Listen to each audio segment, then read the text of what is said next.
created one of the most beloved characters of all time. To come up with the character of Sonic, we asked ourselves, what kind of game do we want to make? The most important thing was I wanted it to be playful.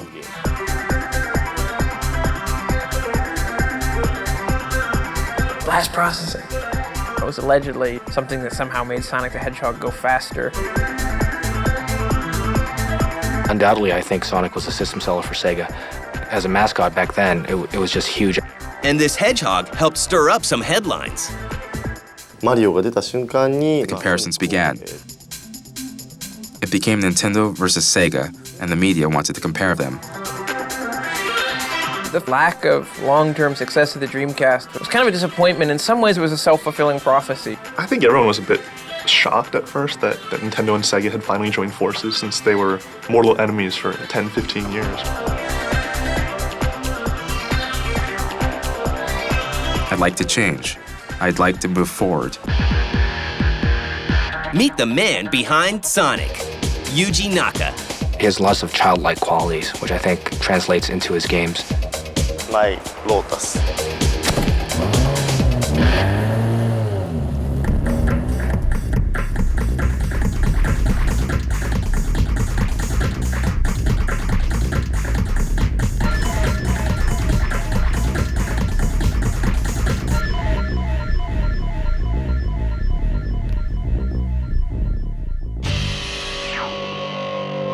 The Yuji Naka story begins on the other side of the world.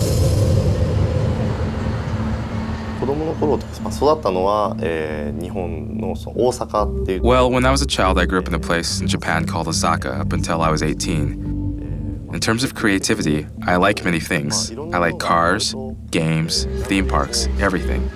It's from all these things that I've been influenced. Well, I don't think I was too smart. I wasn't able to go to college. So after graduating from high school, I had to look for a job, and there were many candidates I targeted. They weren't looking for people, whereas Sega was. I lived in Osaka and I wanted to move to Tokyo, so I applied to Sega and they took me. The 18-year-old entrepreneur goes to work on his first game for Sega, a game company already established thanks to arcade titles like Zaxxon. 1984 was when I joined Sega. Girls' Garden was the first game I was involved with. I was a programmer. It was the first game I worked on for the SG-1000. In 1986, Sega introduces a brand new console, the Sega Master System. Naka works on games like F-16 Fighting Falcon. The Master System, I thought at the time, back then I certainly wasn't working in the game industry. I was just a kid playing video games like everyone else. But I felt that box, the level of sophistication that it kind of oozed out of it, was just a lot cooler than like Atari or Coleco. The F-16 Fighting Falcon game was, back then, given the limited things he had to work with, I would say was very, very realistic for the time. And if you went back and played it now, I think you'd have the same feeling. And Phantasy Star, a role-playing game filled with solid quests and masterful stories. I think at the time, Phantasy Star was a fairly different type of kind of RPG, and I don't think we can say that now, but the games coming out, a lot of them seem to be similar, or a lot of the things borrow concepts from one another, but I think back then it was just very fresh. Made you want to play it over and over again. Phantasy Star 2 is released in 1989 and features an inventive storyline and realistic graphics with the power of Sega's new 16-bit console, the Genesis. I was clearly a Genesis guy. If it weren't for the Genesis, I wouldn't even be in the video game industry. Nintendo releases their own console, the Super NES, and a rivalry is born. Yeah, the 16-bit console wars, that was a sort of famous era in video games, because you had Nintendo kind of unwilling to release a successor to the NES. They didn't want to shoot that golden goose that was already still laying golden eggs, and unfortunately for them, that gave Sega, just kind of a very small challenger, an opportunity to come in with the Genesis. For the Super NES, Nintendo introduces a series of games featuring Mario, created by Shigeru Miyamoto. The series becomes wildly popular. Naka begins collaborating with character designer Oshima, and has an idea he hopes can compete with the Little Plumber. To come up with the character of Sonic, we asked ourselves, what kind of game do we want to make? Back then, Mario existed and he jumped a lot, jumping and hitting blocks. But what I wanted to do was get involved with creating a smoother surface to run across and have the character run fast. I was the main programmer. The most important thing was I wanted it to be playful. So we built characters to match the playfulness. The result is Sonic the Hedgehog, released in 1991. And the Sonic team is formed, led by its creator. Since I'm the president of Sonic Team, I'm involved in every aspect. The visuals, story, and gameplay. I believe the games must represent Sonic Team in a good way. The Sonic team is determined to make Sonic stand out in the crowd. Well, blast processing was like the marketing term for Sonic the Hedgehog, and it was allegedly something that somehow made Sonic the Hedgehog go faster. Was it ever more than a marketing term? I don't think so, so who knows. But it definitely worked good in the ads, but I still remember it. Blast processing. I thought it conveyed the sense of speed a lot better than even some racing games did. It was probably one of the most perfect 2D characters that's ever been invented. So in comes Sega with Sonic, and he is a character who is a little hedgehog guy and he's blue, but he has all this attitude. He doesn't stop for nobody. He's just like spinning and going really fast through the levels. This guy is much faster than Mario. Mario's the old man.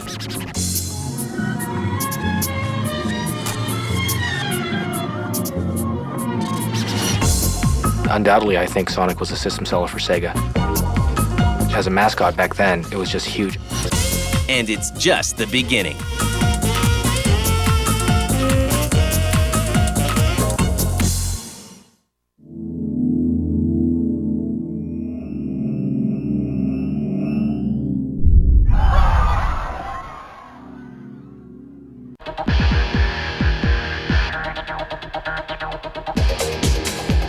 By 1992, Sonic the Hedgehog is a success, selling 2 million units. Gamers and critics alike are impressed with Sonic's revolutionary speed and spin dash. And the inevitable comparisons begin. I was involved with Sonic for a long time, but as soon as Mario appeared, the comparisons began. It became Nintendo versus Sega that the media wanted to compare. And Sega decided, well, Nintendo has the kid audience. We'll go after the teenage audience. We'll really bring them in with these cool ninja games and these really mature things. That, yeah, there's not nudity or swearing or extreme violence, but they're really edgy. When you look at all the other stuff that was coming out during the 16-bit era. Sega at that time introduced some really innovative marketing, kind of like the shock tactics marketing that just had never been done in games before.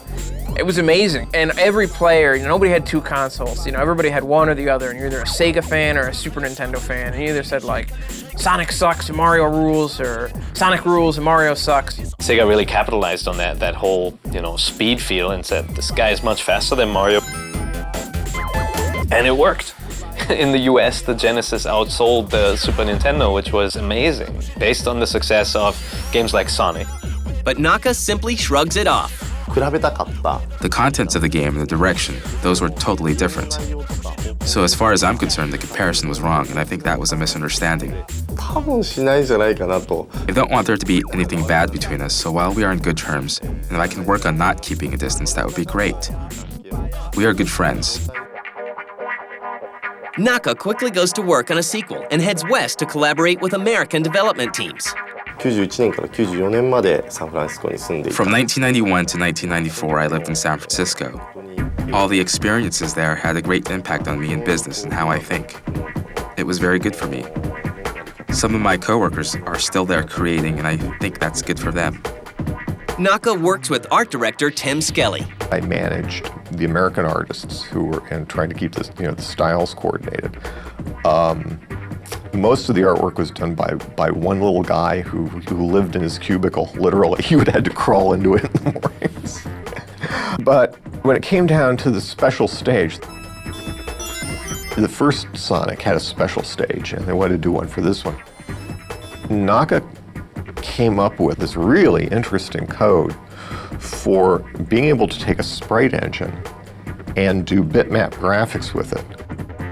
So I came up with this ramp, that would go around this half shell, the half circle, and so I did all the artwork for the moving background and for the, the curving ramps and all that. In 1992, Sonic the Hedgehog 2 is released, and Sonic gets a sidekick. Once again, Sonic scores with audiences and becomes synonymous with game giant Sega. Sonic appears on other systems for Sega, like the Sega CD.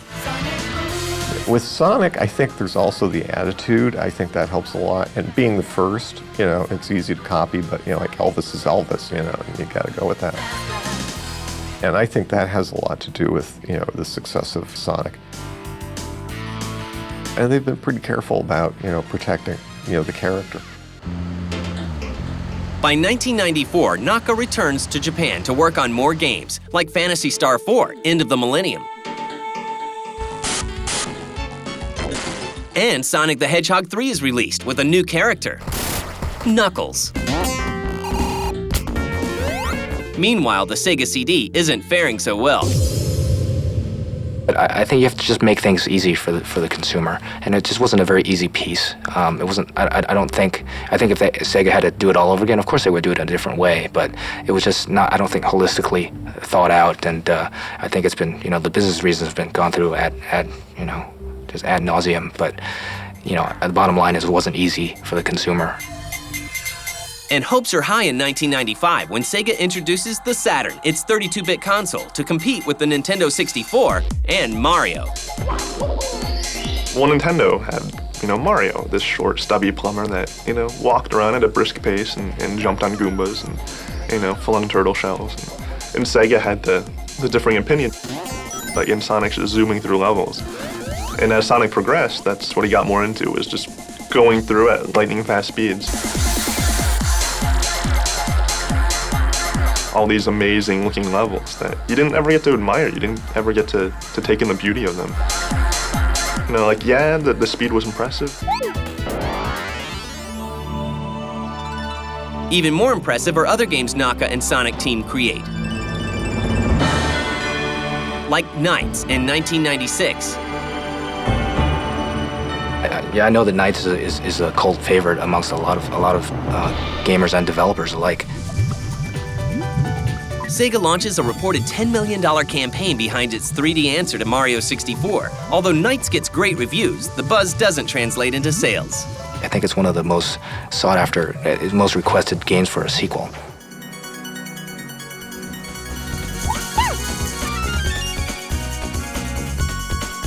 I saw it as the first time I was kind of aware that games could be art as well as just a piece of entertainment or kind of a toy.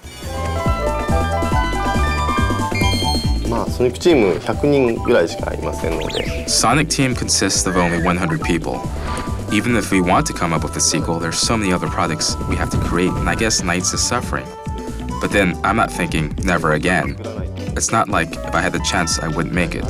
The new Knights proposal, we came up with that and we have been consulting, but we haven't made a final decision or determination. More Sonic games follow, and in 1998, Sonic Team tries something new with Burning Rangers, an elite search and rescue team equipped to handle life-threatening missions. As a part of Sonic Team, we wanted to stay away from violence. So the firefighters rescue, that was the basis, the theme. And European or American kids, if you ask them what they want to be when they grow up, they want to be a firefighter. Many of them want to be firefighters. From there, I thought rescuing other people would be great in the game. So that's what the Burning Rangers was. Despite best efforts by Naka and his team, the Saturn succumbs to the Sony PlayStation. I know that a lot of retailers weren't happy with the direction that Sega took with the Saturn, and that's all kind of well documented and things like that. I just think, while it's unfashionable to say luck, I don't think it's a lot of luck involved, but I think market timing was really right for Sony at the time, and they put out a superior offering, clearly. More people just bought their system. But don't count Sonic out just yet, as he shows up in the unlikeliest of places.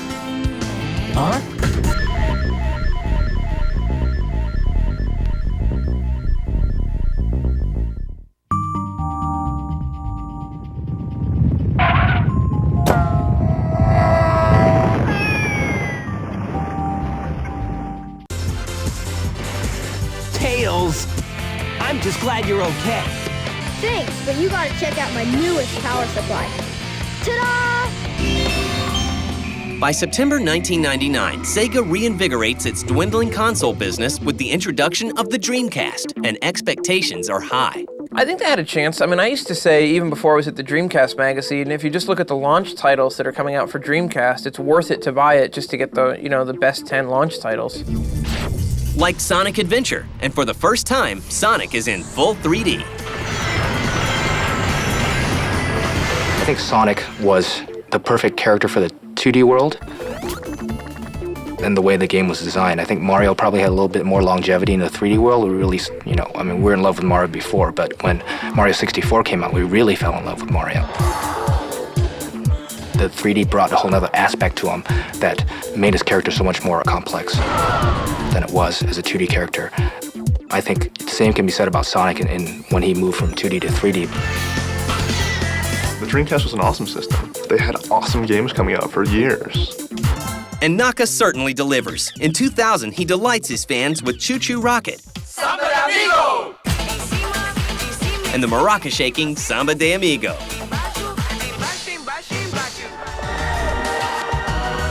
Phantasy Star Online is released in 2001. It is the first global, massively multiplayer online console RPG.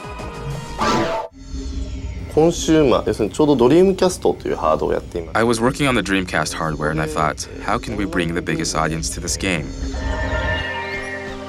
Of course, online games are then and still now for hardcore players. But the enjoyment of online games needs to be easier for people to access. So we kind of lowered the bar so everyone can enjoy it. Phantasy Star Online. That was actually my first foray into the whole massive multiplayer universe. Like, yeah, it's not as big as EverQuest. It was just 4 players, but it was addicting. It was crack. Someone's got to be a pioneer, and I'm glad that Yuji Naka and PSO was the first of those type of games to prove that the market was there for these things to exist, and I think more and more people are going to start exploring the online console realm. But sadly, it's not enough to revive Sega's failing console business. Although Sonic Adventure 2 is released in 2001, it fails to bring the Dreamcast up to speed with the competition. The Dreamcast was actually kind of a bit ahead of its time. It was a great machine. I mean, graphically, architecture was really nice to program for. It had a modem in it. But I think the specter of the PlayStation 2 just kind of suppressed the Dreamcast enough that it never really got its legs going underneath it. But on its own merits, if it operated, if it were a vacuum, if the market were a vacuum, Dreamcast would have been a great product. Sort of lack of long-term success of the Dreamcast was kind of a disappointment. In some ways, it was a self-fulfilling prophecy. Publishers sort of thought, well, the Dreamcast isn't going to be here in 2 years, so I better just move on.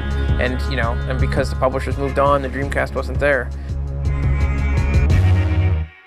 When the Dreamcast went away, I think Sega admittedly thought they felt behind because they never had any experience working on other systems. But there are formidable talent there and a lot of creative people who I think will only bring the company to newer and bigger heights as a software maker. And that's exactly what they do. Naka and Sonic Team bring his memorable characters to the new hardware systems. Hey, you will not believe this new GameCube. It's so wild. 僕は20年間ゲームを開発してきてるんですけど。 Over the last 20 years, I've been involved in developing games. During that time, Nintendo has been our rival. And I thought one of these days, will the games I create be played on Nintendo? セガがドリームキャストをやめ And then after Sega moved away from hardware, I thought about this all along just after Dreamcast went away. And soon after, Nintendo GameCube was introduced. I began to create for that. So we focused on the GameCube. Like Sonic Adventure 2 Battle for the GameCube. That same year, Phantasy Star Online 1 and 2 are released for both the GameCube and Xbox.